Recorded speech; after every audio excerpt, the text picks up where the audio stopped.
이해할 수 없는 하나님에 대한 또 삶에 대한 자리를 오늘 우리는 말씀 가운데 같이 나누게 됩니다.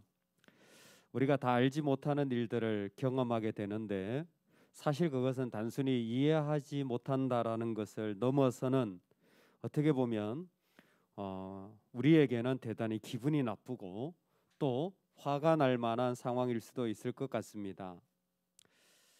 삼손의 아버지가 마노아입니다. 그런데 오늘 말씀을 시작하며 하시는 말씀이 무엇이냐면 9절에 그의 남편 마노아는 함께 있지 아니한지라라고 되어 있습니다. 마노아가 하나님께 기도했습니다. 주께서 그 하나님의 사람을 보내셨는데 어떻게 아이를 길러야 됩니까? 나신일이라 했는데 그랬더니 그 하나님의 사자가 역사했는데 기도는 마노아가 했는데 보여주기는 누구한테 자신을 나타내냐면 마노아의 아내에게 자신을 나타내시는 것이 여호와의 사자였습니다. 참 그렇죠. 모양이 안 그래도 처음부터 자신이 빠졌던 것이 좀 그랬던 마음이 좀 서운했던 그런 마노아였는데 다시 기도했는데 여호와의 사자가 그걸 아는지 모르는지 마노아에게 나타나지 않고 그의 아내에게 나타난 것입니다. 그의 아내에게 나타난 것뿐만이 아니라 이 사자를 만나려고 해도 자기가 만날 수 있는 게 아니라 그 사자가 어디 있느냐. 그래서 11절에 보면 아내를 따라가서 그 사람에게 이르게 됩니다. 대단히 내가 좀 우위에 있다고 생각하는 사람에게는 기분 상한 자리죠. 내가 그렇게까지 따라가야 되느냐라고 생각할 수도 있는 그런 자리입니다. 그리고 그렇다면 이 아이를 어떻게 길러야 됩니까? 그랬더니 이 사자가 하는 말이 이미 너의 아내에게 말 다 했다라는 거예요. 이렇게 그러니까 너는 아내 말 들으라는 거죠. 이 이야기를 종합적으로 해보면 마노아야, 너하고는 별로 할 얘기가 없다. 너하고는 별로 만날 일도 없다. 에이, 그럼 나도 안 만나지 뭐. 이럴 수 있는 그런 어떤 상황이 아닐까 생각이 되어집니다. 근데 여기서 끝났으면 좋은데 더 치명적인 건 두 번째입니다. 마노아가 여호와의 사자에게 말하되 구하옵나니 우리에게 머물러서 우리가 당신을 위해 염소 새끼 하나를 준비하게 하소서. 염소 새끼를 하나를 대접하게 하라는 거예요. 여러분 비슷한 장면이 있지 않습니까? 아브라함이 지나가는 천사들을 뭐예요? 그 음식을 준비하여서 내가 당신으로 대접하게 하소서. 근데 천사들이 잘 먹고 소돔과 고모라 심판하는 이야기를 알려주었는데 이 장면은 완전히 반대예요. 마노아가 정말 그럼에도 불구하고 뭐 어떤 마음인지 모르겠어요. 그런데 염소 새끼를 준비해서 대접하려고 하는데 여호와의 사자가 마노아에게 이르되 네가 비록 나를 머물게 하나 내가 너의 음식을 먹지 아니하리라. 너의 음식을 우리는 먹지 않겠다라는 거예요. 아니 내가 대접하겠다라는데 지금 이 사자가 이해할 수 없는 나는 쏙 빼놓고 이야기만 하더니 이제는 뭐예요? 공개적으로 거절하는 일들까지 하고 있는 장면입니다. 여러분 어떠십니까? 나를 빼놓을 뿐만 아니라 내가 하려고 하는 일들을 거절까지 한다면 여러분들은 어떤 마음이시겠습니까? 왜 여호와의 사자가 이러고 있을까요? 몰랐을까요? 왜 이렇게 거절까지 할까요? 성경에 분명히 이렇게 얘기하고 있습니다. 16절 하반절에 보면 그 번제를 마땅히 여호와께 드릴지니라 하니 이는 그가 마노아가 여호와의 사자인 줄을 마노아가 알지 못함이었더라. 여호와의 사자인 줄을 알지 못함이었다는 거예요. 즉 마노아는 하나님의 사자를 알아보지 못하고 있다라는 것입니다. 시대가 마노아와 더불어서 하나님에 대한 관심과 하나님을 부여잡고 살아가는 그 눈이 그 가운데 다 어두워져 있어서 여호와의 사자인 줄을 그 존재 자체를 알지 못하는 그 마음이 가득했다라는 것입니다. 그래서 오늘 우리에게 정말 하나 물어야 될 것은 내가 거절당한 자리, 내가 소외된 자리, 이런 거 붙잡지 말고 정말 내가 얼마나 하나님을 알고 있느냐, 내가 얼마나 그 역사하시는 하나님이 계신 것을 믿고 있느냐에 내 마음이 쏟아져 있기를 주의 이름으로 축원합니다. 다시 한번 말씀을 드립니다. 이런 상황, 저런 말들이 있지만 거기에 여전히 역사하고 계신 하나님을 믿을 수 있는 마음이 우리에게 있으면 좋겠습니다. 마노아는 하나님의 사자가 앞에 나타나도 보이지 않는 거예요. 알지 못하는 거예요. 그것을 이해할 수 없는 겁니다.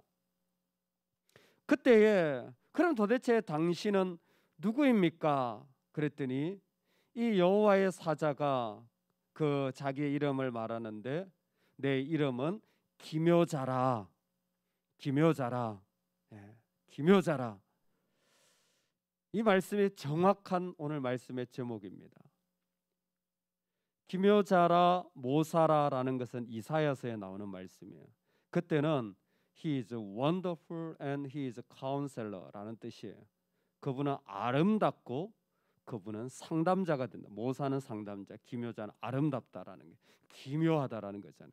이 두 가지 의미를 같이 포함하고 있습니다. 근데 여기서 기묘자는 아름답다라는 뜻만 있는 것이 아니라 아름다운 것은 우리가 가지고 있는 생각을 넘어서 있다라는 거예요. 그래서 이 말을 그대로 하면 이해할 수 없다라는 거예요. 내가 기묘자다라는 것은 너는 나를 이해할 수 없어. 너는 나를 생각하는데 다 알 수 없어. 왜? 너의 이해를 넘어서는 존재야라는 것입니다. 내가 이해할 수 없다라는 것입니다. 여러분, 이해가 안 되어도 괜찮으시겠습니까? 지금 그렇게 얘기하는 거예요. 내가 기묘자라는 것은 네가 나를 이해할 수 없다라는 거예요. 이 지식이 내게 너무 기이하니 높아서 내가 능히 미치지 못하나이다. 시편 기자가 얘기한 그대로입니다.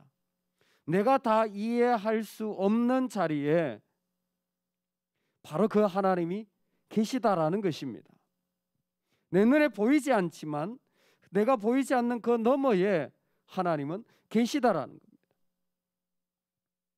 그래서 제임스 에머리 화이트가 이렇게 설명했습니다. 하나님이 그래서 이스라엘 백성들과 만날 때에 늘 거리를 조절하였다. 하나님이 산에서 만나시고 예루살렘에서 만나시고 그리고 성소에서 만나시고, 그 성소도 바깥들이 있고 그리고 성소가 있고 지성소가 있어서 거룩을, 하나님과의 관계를 설정할 때 늘 거리를 두셔서 함부로 하나님을 대하지 않도록, 마치 자기가 하나님을 다 아는 것처럼 대하지 않도록 거리를 두셨다라는 거예요. 왜? 함부로 하나님을 대했다가는 참 불이 좋은 거지만 그거 함부로 대했다가 내가 상하거든요. 내가 화상을 입거든요. 하나님을 대할 때 우리에게 필요한 것이 어떤 것이냐? 그 하나님에 대한 자리를 우리가 다 알 수 없지만 그 하나님이 계신 것을 믿고 따라가려는 마음을 가진 관계가 더 중요하다라는 것입니다. 다 하나님을 알 수 없지만 하나님을 믿고 따라가려는 것이 더 중요하다라는.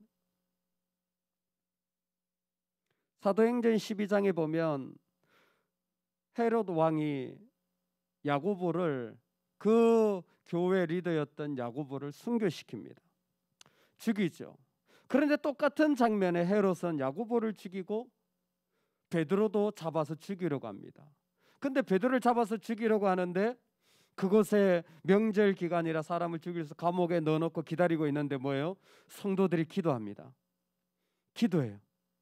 그랬더니 하나님이 베드로를 감옥에서 꺼내주셔요.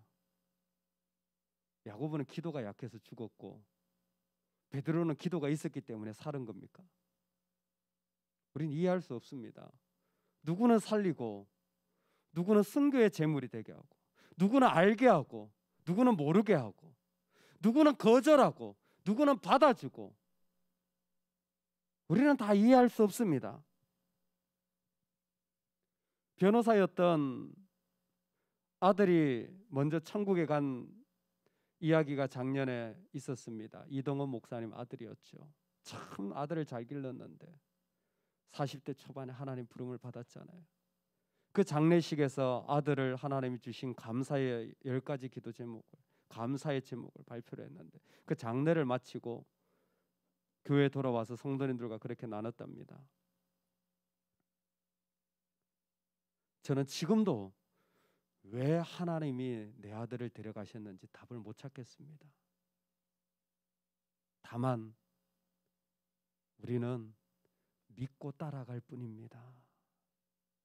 왜 내 아들을 데려가셨는지 답은 못 찾겠지만 하나님을 믿고 따라갈 뿐입니다. 우리에게 오늘 만우아를 거절하시는, 아니 어떻게 보면 그 가운데 이해할 수 없다라고까지 선언하시는 하나님이 우리에게 있어서 우리가 이해할 수 없는 사람들을 만나더라도, 아니 나를 거절하는 사람을 만나더라도 하나님이 그 가운데 계신 것을 믿고 사랑할 수 있으면 좋겠습니다. 하나님이 안 보여도 하나님이 계십니다.